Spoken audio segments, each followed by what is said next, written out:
If you want to download MISES browser on your iPhone, make sure to watch the video till end so you don't make a single mistake. So guys, first of all, you'll have to open up the App Store on your iPhone and basically we install MISES browser in order to use extension on your phone because Google Chrome does not support extension on Android or iPhone.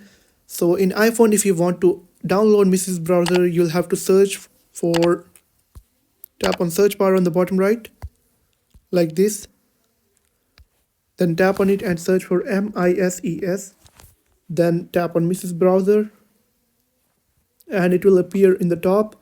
Tap on it and make sure that you download with the same logo, and then you'll be able to find an install option next to it like this. Click on it and it will start installing, and it will be installed and you'll be able to use it, and you'll be also given an option to select this browser as your default browser. That's your own choice, but you'll still be able to use it without selecting it as your default browser.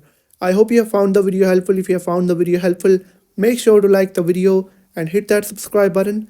And if you have any questions about the video, let me know in the comment section. Thank you.